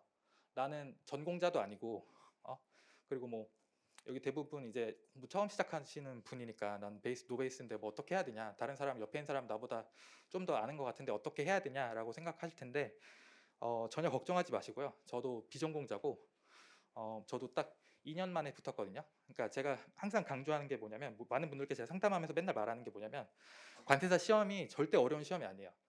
뭐 그럼 저 새끼 또 저러네 이렇게 생각할 수 있는데 정말 안 쉬워요. 이게 딱 본인이 2차를 전업으로 해서 정말 열심히 한다고 치면은 아무것도 몰랐던 상태에서 시작해도 1년 정도면은 충분히 합격 수준까지 올라오거든요. 충분히 합격 수준의 지식을 쌓을 수 있는 그 정도의 시험이에요. 그 정도의 시험이고, 다만 우리가 1년에 90명밖에 안 뽑기 때문에 합격하기 조금 힘들다? 그러니까 더 열받는 거죠. 이게 아싸리 진짜 너무 어려워서 와 저거는 못하겠다 이런 생각이 들면은 미련을 안 갔는데 될 것 같은데 왜 안 되지 이런 생각이 든다는 거거든요. 그러니까 그렇게 나중에 후회 안 하려면은 정말 남들보다 절실하고 정말 잘 해야 돼요. 그렇기 때문에 본인이 노베이스라고 해서 뭐 전혀 걱정하거나 그러실 필요 없고, 그리고 그럼 결국에 그 어느 정도 그 합격할 수 있는 수준까지 갔을 때는 어떻게 합격할 수 있냐면 결국엔 답안 작성 스킬이거든요. 답안 작성 스킬인데 뭐 글빨이 뭐 중요하다고 해요. 글빨이 중요하다고 하는데 저 같은 경우에도 뭐 글빨이 중요할까라고 하면은 물론 좋아요. 글쓰기 잘 하시는 분들 좋고, 저도 이 시험을 하면서 글도 많이 써보고 뭐 이런 보고서도 많이 써보고 하니까 점점 이제 늘긴 하지만 저도 시작할 때 글 정말 못 썼어요. 저 대학교에서 글쓰기 전출하고 과제 다 내고 10불 받았거든요. 정말 슬펐어요 그때는. 근데 저 글도 정말 못 쓰고 그렇게 하는데, 이게 이 시험 자체가 그 엄청 논문을 쓴다거나 엄청 고퀄리티의 글을 요구하는 답안을 내야 되는 시험이 아니에요. 그러니까 그거를 인지하고 인정하셔야 되는 거고, 나는 전문직이 될 사람이기 때문에 누구보다 더 고급지고 뭐 누구보다 높고 깊은 그런 학습을 해서 관세사가 돼야겠다라고 하시는 분들은 제가 뭐 조심스럽게 말하면은 합격할 가능성이 낮아요. 물론 그런 분들 중에서 엄청 똑똑하고 그래서 합격하실 수도 있겠죠. 뭐 그런 분들은 제가 뭐 리스펙하는 거고, 저랑 관련 없는 분이죠. 너무 잘났기 때문에 여러분도 다 잘났지만 그런 특이 케이스가 아니라고 하면은 그거를 좀 인정을 해야 되고, 본인이 공부할 그 범위를 설정을 하셔야 되는 거고요. 암기를 정확하게 해야 되는 부분과 암기하지 않아도 되는 부분을 나눌 수 있어야 돼요. 근데 여기서 제가 암기해야 되고 암기하지 않아도 된다라는 거는, 암기해야 되는 거는 규정이랑 싱크로율로 대비했을 때 한 8, 90% 비슷해야 되거든요. 뭐 지나가다 딱 누가 둘이 지나갈 때 쌍둥이 보면 이 쌍둥이네 이렇게 느낌이 들 정도로 제가 답안을 썼어요. 규정이랑 봤을 때 규정 보고 잘 썼다라는 느낌이 들 정도로 비슷하게 써야 되는 게 암기해야 되는 거고, 암기하지 말라는 거는 누가 봐도 지나가는데 형제네 자매네 뭐 이런 느낌이 들 정도로 비슷하게 써야 되거든요. 그런 걸 이제 구분해서 해야 되는 거고, 그리고 제가 각 범위별로 뭔가 주요 내용들도 다 정리를 해 드릴 거고, 여러분이 해야 되는 거는 단권화를 하는 거예요. 제가 자료도 많이 드릴 거고, 제가 교재도 드릴 거고, 뭐 자료 드리면은 뭐 자료 이렇게 주면은 종이 이렇게 막 들고 다니면서 막 그 대학교 가면은 요따만한 그 파일 사갖고 지퍼 이렇게 여는 거 있죠. 거기다가 막 자료 막 넣고 막 들고 다녀요. 막 들고 다니면서 막 그렇게 하면 안 돼요. 나중에 여러분 시험 갈 때 관세평가 시험 전에 뭐 한 30분 정도 남으면은 30분 쉬는 시간이죠. 그럼 한 20분, 15분 정도 책을 볼 수 있을 건데, 그때 여러분이 꺼내는 책은 딱 한 권이어야 돼요. 그 책 한 권에는 여러분이 1년 좀 넘게 공부하면서 받았던 뭐 수많은 뭐 자료나 이런 거의 주요 내용들이 거기에 다 들어가 있어야 되는 거고, 여러분이 계속 회독하면서 아마 그 책을 한 100번 가까이 읽을 거예요. 100번 가까이 읽으면서 처음부터 끝까지 넘기면서 다 보진 않지만 중요한 부분은 자기가 눈이 딱딱딱딱 이렇게 가면서 갈 수 있을 만큼 책이 익숙해질 정도로 많이 보실 거거든요. 그렇게 좀 하면 되는 거고, 저 같은 경우에는 이번에 선생님들 다 교재를 개정하셨는데 저는 작년 9월에 교재를 내갖고 개정을 안 했거든요. 게으르다는 건 아니고 그래서 작년 9월에 개정했어요. 그래서 별로 개정된 게 없어서 저는 이번에 개정은 안 했지만, 제 책을 보시면 저는 규정이랑 그 규정에 있는 모든 것들을 내용을 제가 정리를 해서 목차화를 시켜놓은 자료가 있거든요. 여러분이 하셔야 되는 거는 제가 설명드린 거를 그 내용 정리 부분에다 계속 단권화를 시키실 건데, 그 내용 정리하는 부분은 저도 매년 계속 강의를 하면서 업데이트를 하고 있어요. 그럼 제가 책을 개정한다고 하면은 뭐 개정된 규정을 반영하는 거고, 제가 그 내용을 점점 더 추가를 하면서 하고 있는 거거든요. 그래서 여러분께서 그렇게 수업 들으면서 단권화를 하시면 될 것 같고, 단권화 하는 거는 관세평가뿐만 아니라 모든 과목 다 똑같이 하셔야 되는 거고요. 그래서 단권화 하고 제가 아마 가을이나 초겨울쯤에 해서 규정을 뺀 요약분만 따로 다시 드릴 거예요. 그럼 여러분은 이제 제가 추가적으로 제가 내용을 추가한 거니까 여러분이 단권화한 거랑 비교하면서 2차적으로 단권화를 하실 수 있는 시간을 드릴 거고, 이제 거기서 되는 걸로 해서 이제 계속 반복 학습하시면 되는 거고, 그 내용을 계속 회독하면서 관세평가는 그 다음에 어떻게 해야 되냐면 여러 가지 문제를 풀어보는 거예요. 그 평가 같은 경우에는 3교시고 수능에서 뭐 가장 비슷한 게 숫자 나오니까 수리랑 비슷하다 생각하는데 사실 언어 영역이거든요. 사실관계를 빨리 파악하고 그 사실관계를 통해서 덧셈 뺄셈 곱하기 나누기만 해주면 되는 거기 때문에 사실 언어 영역이라서 많은 문제를 풀어보면서 사실관계 많이 파악해보는 연습을 해보시면 될 것 같아요. 그래서 제가 생각하기로는 열심히 하면은 내년 한 1월쯤 됐을 때는 하루 3시간씩 공부한다 했을 때 평가 아무리 늦어도 8일이면 다 1회독 할 수 있게 해야 되거든요. 그리고 8일 1회독하고 한 번은 4일 동안 해서 4일 1회독을 하면은 딱 일주일 커트가 돼요. 이게 모의고사 시즌에 1, 2, 3, 4 한 다음에 그 다다음 날 모의고사 볼 거를 그다음 한 번 보고 모의고사 보고 하루 쉬고 이렇게 하면은 딱 그게 일정이 딱 나오거든요. 그런 식으로 준비하시면 되고, 그래서 제가 가장 중요하게 생각하는 거는 시험 합격을 위한 공부를 하세요. 시험 합격을 위한 공부를 하시고, 여러분 뭐 최고의 전문가, 국제 통상의 전문가가 되고 싶고 그렇기 위해서 관세사가 되겠다는 마음 제가 충분히 이해하지만, 저도 그렇게 되고 싶지만 아직 저도 멀었고, 합격하고 하세요. 합격하고 하시고 본인은 만약에 자기 못 참겠어, 나는 1, 2년이라도 더 빨리 전문가의 길로 가야겠어 라고 하면은 그냥 대학원 가세요. 대학원 가셔서 박사 따시고, 박사 따시면 됩니다. 박사 따서 교수님들 하시면은 나중에 관세사 없어도 문제 출제하고 채점하고 다 하실 수 있거든요. 뭐 그런 길도 있으니까 여러분께서 알아서 선택하시면 되고, 다만 자격증을 위해서 공부를 한다라고 하면은 시험을 위한 공부를 하는 것을 좀 도와드릴 수 있지 않을까라고 생각합니다. 네, 그럼 저는 여기서 마치겠습니다. 네, 감사합니다.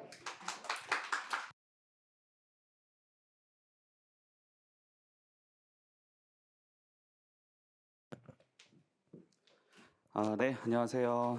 안녕하세요. 네, 저는 무역실무 담당하고 있는 안준호 관세사라고 합니다. 자, 저는 짧고 굵게 말씀드리고 가도록 하겠습니다. 일단은 무역실무를 생각해 봤을 때 처음 공부를 하게 되면 이제 생각할 게 뭘까, 고민할 게 뭘까라고 저 생각해 봤는데요. 아마 크게 두 가지가 아닐까라고 생각이 들더라고요. 네, 너와 나의 어머니, 여기 지우겠습니다. 저도 모르겠던데요. 예, 여기 보면은 첫 번째가 어디까지 공부를 해야 될까라는 게 있었던 것 같아요. 이건 이제 범위라고 얘기를 할 수가 있을 것 같습니다. 아무래도 이제 무역 실무가 워낙 양이 많기 때문에 내가 어디까지 공부를 하는 게 좋을까, 다 봐야 될까, 뭐 다 암기를 해야 될까라는 그런 고민이 있을 거다라고 생각이 들었고요. 두 번째 같은 경우는 그렇다면 어떻게 공부를 해야 될까? 이거는 방법에 대한 게 될 것 같아요. 학습 방법 또는 공부 방법이라고 얘기할 수 있겠습니다. 그래서 이 두 가지가 제일 큰 고민이 아닐까라고 생각을 하게 됐고요. 그래서 이거에 대해서 이제 제가 어떻게 뭐 일반적인 얘기하고 제가 그 강의 때 어떻게 하는지를 말씀드리려고 합니다. 일단은 무역실무는 정말 양이 많아요. 양이 많기 때문에 많은 분들이 상당히 어려워하는 과목 중에 하나입니다. 아마도 제일 어려워하지 않을까라고 생각을 하고 있고, 아까 초반에 보셨던 것처럼 이게 그 과락이라 부르는 게 높은 이유가 뭐냐면은 워낙 양이 많고 범위가 넓기 때문에 내가 공부했던 것이 아닌 데서 나왔을 때 대처가 안 된다는 것 때문에 과락이 나왔다고 생각하시면 될 것 같아요. 그게 제일 무섭고 제일 힘든 부분이다라고 생각이 듭니다. 근데 이제 그거 생각해 볼 수가 있죠. 범위가 워낙 넓기 때문에 이거를 다 보게 된다, 다 보겠다라는 것은 사실상 불가능하지 않을까라고 생각을 하게 됩니다. 이거 전부 다 보려면 내년에 합격하는 게 아니고 그 2년, 뭐 3년 이렇게 공부해야 될 것 같아요. 사실 그런 것은 할 필요가 없다고 생각이 들고 굳이 그렇게까지 하지 않아도 합격을 할 수 있다고 생각을 합니다. 그렇다면 이걸 어떻게 하면 좋을까라고 생각했을 때 선별해서 공부를 하는 게 필요하지 않을까라고 생각하게 돼요. 전체가 있을 때 전체에 대한 중요도를 다 똑같이 가져가면서 공부하는 것이 아니고 여기서 중요하게 생각하는 부분과 좀 덜 중요한 부분, 중요하지 않은 부분을 구분을 해서 이렇게 나눠서 내가 공부하는 비중을 두는 것이 좋을 것 같습니다. 그리고 그런 것도 있겠죠. 내가 중요하지 않게 생각하는 부분들은 그냥 알고만 있으면 돼요. 어떤 게 나왔을 때 그 개념 정도만 알고 계시면 됩니다. 그래서 이 공 내용을 알고 있다고 했을 때 그걸 가지고 흔히 이제 썰을 푼다 말을 하는데 이걸 가지고 이렇게 내가 이해하는 것들을 풀어서 설명할 수 있으면 되거든요. 근데 중요하게 생각하는 부분들은 사실은 정확하게 암기를 해야 되는 부분이 발생할 수 있어요. 내가 이해한 것들로 그치는 것이 아니고 이거를 답안에 정확하게 옮겨 쓸 수 있는 것이 필요하다라고 말씀을 드리고 싶습니다. 그래서 이거를 이제 어떻게 하면 되는 거냐면 뭐 여러 가지 방법이 있겠지만 저는 그 제 강의에서 말씀을 드릴 겁니다. 제가 수업을 하면서 이제 그런 특정 내용이 나왔다고 했을 때 여기가 굉장히 중요하다, 여기는 조금 덜 중요하다, 여기는 중요하지 않다라고 말씀드릴 텐데요. 그거에 대한 기준은 명확해요. 출제가 된 적이 있는지, 출제가 되지 않았는지를 가지고 말씀드릴 겁니다. 그러니까 이거는 강의를 들었다고 하더라도 그렇게 강의 듣지 않더라도 내가 강의 듣지 않더라도 그동안 나왔던 기출 문제를 분석해 보시면은 대략적으로 파악을 해볼 수 있을 거라 생각이 듭니다. 그래서 뭐 그럴 수 있겠죠. 어느 분의 강의를 듣더라도 기출 문제를 분석하는 것은 상당히 중요합니다. 기출 문제를 보면서 아 이렇게도 출제가 됐었구나, 이런 부분은 출제가 됐었구나라는 것을 알고 있으면 스스로도 어디가 중요한지 어디가 덜 중요한지를 알 수가 있다라는 거죠. 그런 부분을 해가지고 일단은 선별 작업을 하는 것이 필요하다라고 먼저 말씀을 드리고 싶고요. 두 번째가 뭐냐면 그렇다면 어떻게 공부를 해야 될까라고 생각해 봤을 때 자, 일단은 구조를 이해할 필요가 있습니다. 저희가 무역실무는 흔히 이론이라 부르는 부분이 있고요. 그 다음에 저희가 뭐 규범이라 부르는 부분들이 있습니다. 이론과 규범이 있는데 규범이라 그러면은 뭐 법이라든지 협약이라든지 규칙 이런 것들이 들어갈 수가 있을 것 같아요. 뭐 이거 저희가 뭐 편하게 뭐 규범 또는 협약 이렇게 말을 쓰기도 합니다. 자, 그렇다면 한번 여쭤볼게요. 이론에 대한 부분들을 여러분들이 출제위원이라고 생각해 보겠습니다. 여러분들이 특정 이론에 대해서 문제를 냈고요. 그거에 대해서 정답을 채점하게 된다고 생각했을 때 이론이라고 하는 것들은 주관적인 요소가 있지 않을까라는 생각이 들거든요. 얘는 정답이 없다라는 거죠. 물론 출제했던 분의 내용에 따라서 점수를 줄 수 있긴 하겠지만 이거는 딱 객관적인 그런 부분이 없다라는 겁니다. 그런데 규범 같은 경우에는 정답이 있다는 거죠. 이게 가장 큰 차이라고 보시면 될 것 같아요. 저희 관세법 있잖아요. 관세법 같은 경우에도 법이기 때문에 그 내용을 바탕으로 해서 출제를 하는 것이고 그 내용을 벗어나게 됐을 때는 점수를 받지 못한다고 이해하시면 됩니다. 그러니까 정답을 했던 거는 그걸 말을 하는 거죠. 기준이 명확하게 있는지 없는지를 가지고 판단해 볼 수 있다는 겁니다. 자, 그렇다면 이제 더 넘어가서 출제위원, 그러니까 출제하고 나서 채점하는 사람들이 봤을 때 이거에 대한 점수를 주기 위해서는 과연 정답이 없는 부분에 대해서 어떻게 점수를 줄 수 있을까요? 개념이에요, 개념. 잘 알고 있는지, 이해를 하고 있는지를 바탕으로 정답을 매길 수가 있겠다라고 생각하시면 될 것 같고, 여기 규범 같은 경우에는 개념도 중요하지만 개념보다도 결국에는 규정이죠. 여기 나와 있는 것을 보고 이거대로 답을 썼다면 점수 잘 주고, 이거대로 답을 못 썼을 때는 점수가 안 나오는 그런 구조를 가지고 있다라는 겁니다. 자, 그러면 여기서 조금 더 나아갈 수 있겠네요. 개념을 중심으로 해서 점수를 부여하기 때문에 얘는 이해가 일단 최우선이고요. 그 다음에 암기라고 하는 것들은 조금 덜 중요할 것 같습니다. 물론 암기도 되면 좋겠지만 이해라고 하는 것들이 제우선이기 때문에 얘를 중심으로 공부를 하되 필요한 것들만 암기를 하면 되고요. 이 암기라 하는 것들은 문장 자체를 암기하는 것이 아니고 그런 용어들, 뭐 키워드라 부르는 것들을 조금씩 암기를 하는 형태로 준비하면 될 것 같습니다. 근데 규정 같은 경우는 반대가 되겠죠. 이해를 하는 것들을 물론 이해를 하면 암기하는데 좋겠지만 결과적으로는 암기한 걸 가지고 점수를 준단 말이에요. 그래서 암기가 최우선입니다. 내가 이해를 못해도 암기를 잘하면 돼요. 반대로 내가 암기를 못해도 이해를 잘한다. 이건 안 됩니다. 이런 차이가 있는 거죠. 그래서 공부를 할 때는 이론적인 부분들은 최대한 이해를 위주로 해서 개념을 바로 잡고 개념 정리한 것들을 개념 잡은 것들을 정리해서 답안을 서술할 수 있도록 하는 것 중요한 부분이고, 규범 같은 경우는 이제 그런 이해라고 하는 것들이 바탕이 되긴 해야 돼요. 암기라고 하는 것들을 하기 전에 이해를 먼저 하긴 해야 되지만 결과적으로는 암기가 최우선이기 때문에 내가 암기를 잘 하지 못했을 때는 점수를 기대하기가 어렵다는 겁니다. 그래서 이제 수업을 할 때는 그거죠. 여기 나와 있는 이론 같은 경우는 최대한 개념들을 알기 쉽게 예를 들어가면서 설명을 드리는 부분이 있고요. 저 같은 경우는 이제 수업을 할 때 최대한 예시를 많이 들어드립니다. 예시를 들어드리면서 이해를 좀 쉽게 할 수 있도록 말씀드리는 편이고요. 규정 같은 경우는 저는 상당히 좀 세세하게 보는 편이에요. 규정을 반다고 했을 때 규정을 이렇게 구조를 파악하는 방법하고 그 안에 들어갔던 의미들, 키워드라고 하는 것들을 하나씩 좀 상세하게 보는 편이에요. 저는 그렇게 강의를 하고 있다는 거 참고로 말씀드리겠습니다. 네, 이렇게 하면 무역실무는 일단 먼저 말씀드린 것 같고요. 그 다음에 대외무역법, 외국한 거래법이 있는데, 자, 여기서 생각해 보시면 둘 다 여기죠. 규범이잖아요. 법규라 부르는 것이 들어가기 때문에 결과적으로 대외, 외환 모두 정확하게 규정을 쓰는지 여부에 따라서 점수가 갈라진다라고 보시면 되겠습니다. 근데 그런 것이 있어요. 저희가 이제 법이라고 하는 것들 보게 되면은 좀 더 세분화해서 보게 됐을 때 법률이 최우선이 됩니다. 법률이 하는 것들은 국회에서 만든 걸 말하게 되고요.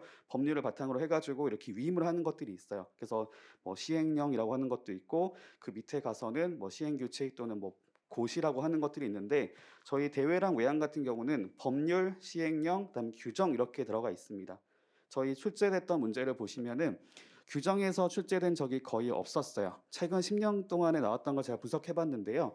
대외무역법도 그렇고 외국한 거래법도 그렇고 규정에서만 단독으로 나왔던 문제들은 한 문제씩 나왔었고요. 그다음에 이것은 보통은 시행령이랑 규정을 같이 혼합해서 낸다거나 이렇게 하게 돼 있는 문제가 2문제에서 3문제 정도 나왔었거든요. 나머지 모두는 시행령에서만 출제가 됐습니다. 그래서 이렇게 볼 수 있겠네요. 자, 공부를 하실 때는 무조건 열심히 하면 되겠지 이런 생각을 버리셔야 됩니다. 개인적으로는 열심히 하는 것들은 기본이라고 생각하고 있기 때문에 나는 그냥 열심히 해서 남들 10시간 하는 거 12시간을 해야지. 저는 시간에 대해서는 그렇게 생각하는 편이 아니에요. 물론 공부를 많이 하면 더 좋겠죠. 근데 중요한 거는 저희가 이걸 가지고 실제 시험장 갈 때까지 꾸준하게 할 수 있는지가 가장 중요하거든요. 내가 하루에 12시간을 공부하더라도 2, 3일 뒤에 해봤더니 좀 힘들더라. 그러면 바꾸셔야 됩니다. 내가 의지만 가지고 나는 무조건 합격해야 되니까 무조건 달려야 돼 라고 하시면은 중간에 넘어질 수 있어요. 그렇기 때문에 최대한 조금 이제 내가 나에게 맞는 걸음걸이로 해가지고 이렇게 꾸준하게 공부를 하는 것이 굉장히 중요하고, 그러는 과정에서는 아까 말씀드렸던 것처럼 시간이 제한적이기 때문에 내가 가진 시간들을 최대한 효율적으로 쓰는 것이 상당히 필요하다라고 말씀드리고 싶습니다. 그래서 아까 전에 했던 말 중에서도 이제 선별화하는 것이 있었잖아요. 중요한 거, 그다음에 덜 중요한 거, 중요하지 않은 것들을 나눴을 때는 그거에 대한 공부 비중도 다르게 설정을 하셔가지고 공부를 할 필요가 있는 부분이고, 여기 나와 있는 법령도 있잖아요. 규범 같은 경우에도 출제가 자주 되는 부분들을 최우선적으로 많이 봐야 되고요. 그렇지 않은 부분들은 조금 중요도를 낮춰서 공부를 할 필요가 있다라는 겁니다. 그렇기 때문에 외국한 거래 규정, 대외 관리 규정 같은 경우에도 비중을 낮춰서 이거를 내가 챙겨가야겠다라고 하게 되면 상당히 어렵거든요. 그러지 마시고 내가 최대한 강조했던 부분들 정도만 챙겨서 이렇게 준비를 하게 되면은 부담이 상당히 줄어들 수가 있어요. 그래서 무역 실무는 일단은 그 많은 분량을 최대한 선별해 가는 과정에서 내가 좀 더 중요한 것들에 집중을 한다라고 생각하시면 좋겠습니다. 아마 다른 과목이랑 좀 다를 수가 있어요. 뭐 관세 평가 같은 경우는 분량이 조금 많지 않다더라도 이렇게 평가를 하는 사례들이 많이 나오기 때문에 접근 방법 자체가 완전 다릅니다. 네, 그렇게 말씀드리고 싶고요. 그리고 대외 외환 같은 경우는 최대한 좀 빠르게 준비하시면 좋을 것 같아요. 그러니까 많은 분들이 얘기하는 게 대외랑 외환을 좀 나중으로 두게 되고 결국에 뭐 시험이 이제 모의사를 본다고 했을 때 뭐 11월, 12월 또는 그 전에 뭐 9월, 10월 정도에 하시는 분들이 많거든요. 근데 개인적인 생각으로는 조금 더 빠르게 준비를 하면 그만큼 부담이 덜하다라는 것을 말씀드리고 싶습니다. 네, 이렇게 하면 무역실무 공부 방법에 대해서는 대략적으로 설명을 드린 것 같고요. 그리고 이제 2차에 대해서 잠깐 말씀드려 볼게요. 2차 공부하시는 부분들 아까도 말씀하신 게 있었겠지만 제가 생각하는 방법에 대해서 말씀드릴 테니까 나에게 이게 맞는 거다라고 생각이 들면은 그것만 짧게 좀 이렇게 이해하시면 될 것 같습니다. 저는 이제 2차 과목 1차랑 가장 큰 다른 게 뭐냐고 생각해 봤을 때 내가 공부한 것을 확인할 수 있는 게 있는지 없는지 이게 가장 큰 것 같아요. 1차 같은 경우는 객관식 시험이 있잖아요. 문제를 내가 풀 수가 있기 때문에 내가 모르는 것들을 그때그때 확인할 수가 있는 반면에 2차 같은 경우는 그런 게 없어요. 내가 공부한 거를 시험을 매번 보는 것도 아니고 공부한 것을 그때그때 확인하는 것이 어렵다는 것이 가장 큰 다른 점인 것 같습니다. 자, 그러면 이것을 스스로 할 수 있는 것이 필요하다고 생각을 하고 있고요. 그러니까 저 같은 경우는 추천하는 게 뭐냐면은 어쨌든 저희가 전체를 다 암기를 하겠다라고 하는 것보다도 내가 그때그때 공부했던 것들을 매일매일 확인을 하겠다라고 생각하시면 좋겠어요. 그러니까 어떤 게 가장 효과적일 수 있냐면은 백지가 있잖아요. 그냥 종이 빈 거에다가 내가 오늘 공부했던 것들을 하나씩 하나씩 써보는 겁니다. 그걸 마치 답안지를 쓰는 것처럼 쓰는 것이 아니고 내가 전체적으로 공부했던 것이 뭐였는데 거기서 어떤 것들이 중요한 거였고 중요한 거 안에서는 어떤 것들이 키워드가 될 수 있다까지만 정리하시면 되거든요. 그러니까 그런 작업을 매일매일 하시면 좋겠어요. 그게 매일매일 바탕이 되고 그런 과정에서도 분명히 이런 게 있을 겁니다. 내가 공부를 열심히 했는데 막상 써보려니까 생각이 안 나는 거예요. 그게 특정 부분이 반복될 수도 있고 아닐 수도 있는데 그거에 대한 것들을 찾아내는 것도 굉장히 중요한 것 같아요. 내가 오늘 뭐 특정 부분을 공부를 했는데 막상 써보려고 하니까 안 써지더라. 그럼 거기를 체크를 하는 겁니다. 내가 여기가 좀 잘 안 되는구나. 여기가 약하구나. 그거에 대한 이유는 여러 가지가 있겠지만 일단은 이해가 안 되는 걸 수도 있겠고요. 아니면은 암기가 필요한 부분인데 암기가 안 된 것도 있을 수가 있겠고 그런 것들을 스스로 계속해서 발견해 가시면 좋겠어요. 암기가 안 되는 부분들은 이해가 돼야 암기가 되는 것들이 나올 수도 있지만 암기를 하는 방법 자체가 없기 때문에 그냥 두 문자 방식이든 아니면 연상을 하는 방식이든 어떠한 방식을 통해서도 하는 것이 필요할 수 있겠다라고 할 수 있거든요. 하나 예를 들어 말씀드려 볼까요? 짧게 하겠습니다. 저희가 그런 것이 있죠. 특정 연도를 가지고 얘기하는 부분들이 있는데 저희가 이제 관세법에 가 보시면은 농림축산물에 대한 특별긴급 관세에 관련해 가지고 일정한 기준을 가지고 이렇게 부과를 하는 것이 있는데요. 최근 3년 동안의 평균 수입량을 가지고 이렇게 비교하는 것이 있거든요. 거기 나오는 그 날짜가 1988년부터 1990년까지로 되어 있습니다. 88년생 중에 내가 아는 사람이 누군지 떠올려 보는 거죠. GD가 있다. GD가 88년생이잖아요. 그다음에 이제 90년 중에 내가 좋아하는 사람이 있다. 그것을 떠올려 보는 겁니다. 그리고 그림을 하나 잡는 거죠. GD랑 90년생 중에 한 명이 거기서 이제 그 쌀을 이렇게 옮기고 있는 그런 거 생각하면 잊어버리지가 않는 거예요. 그렇죠? 지금 방금 말씀드렸던 게 뭐냐면은 1988년도에서 90년까지라고 하는 그 기준 자체가 그냥 막연하게 이걸 암기하게 됐을 때는 기억이 안 날 수가 있는데 내가 어떤 것을 가지고 그거를 암기하게 되면은 보다 쉽게 암기할 수도 있거든요. 그런 것도 있습니다. 에어컨 같은 경우는 8415호라고 하는 것으로 분류되거든요. 8415 바람이 들어간다.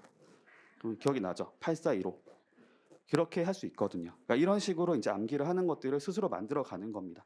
그러니까 그런 것들이 몇 가지 쌓이게 됐을 때는 나중에는 내가 암기를 하고 있는 게 많아질 수가 있는 거죠. 그리고 암기 안 되는 것들만 또 선별해 가지고 얘네들만 계속해서 이제 확인하는 작업을 거치면 좋을 것 같습니다. 그리고 이제 제가 추가로 말씀드릴 것이 있는데요. 제 무역실무 하는 거 말고도 저희가 이제 그 패키지를 하게 됐을 때 나중에 말씀드리겠지만 저희가 멘토링이라고 하는 것들을 하는 게 있어요. 그래서 그거이 뭐냐면은 제가 이번에 생각한 게 뭐냐면 처음부터 공부 방법을 잘 잡아가면 좋겠다라는 게 있어가지고 저희가 이제 하는 것 중에 한 가지로서 이제 그렇게 등록하신 분에 한해서는 이제 스터디 그룹을 만들어 달라고 말씀드릴 겁니다. 그리고 그거에 대해서 제가 책임지고 제가 담당자로 들어가서 그 공부를 하는 것에 대해서 이렇게 처음부터 확인 작업을 하는 것들을 하려고 해요. 어떻게 공부를 하고 있는지랑 어떻게 공부하는 것이 좋을지랑, 그리고 2차 같은 경우는 아까 말씀드렸었지만 매일매일 확인을 하는 것들이 있으면 좋거든요. 그래서 그런 부분에 대해서 이제 뭐 단답식 문제라든지 아니면은 그 빈칸 채워 넣기라든지 이런 것들을 통해서 공부한 것들을 수시로 계속 확인할 수 있도록 하는 그런 과정도 이번에 기획을 했기 때문에 그런 것들도 참고로 하시면 좋을 것 같습니다. 네, 짧게 한다고 했는데 생각보다 길어진 것 같고요. 이렇게 해서 저도 무역실무 관련해서 공부 방법 등을 마치도록 하겠습니다. 감사합니다.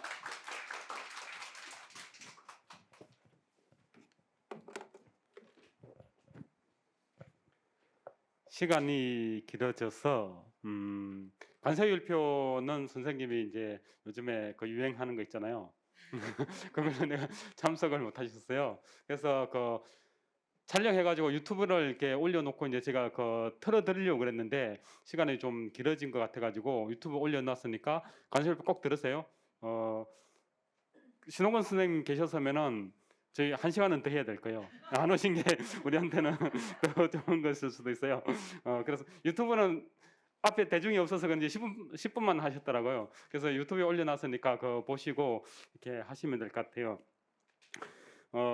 전체적인 이제 설명드릴 내용은 저희가 다 드렸습니다. 다 드렸고 이걸로써 이제 설명을 마치도록 하고, 혹시 선생님들께 뭐 궁금하신 점 있으면은 뒤쪽에 계시니까 질문 드려도 되고, 그다음에 이제 학원 뭐 수강 접수라든지 관련해서 궁금하신 거 있으시면은 말씀을 주시면 저희가 답변을 드리도록 하겠습니다. 혹시 궁금하신 점 있으실까요?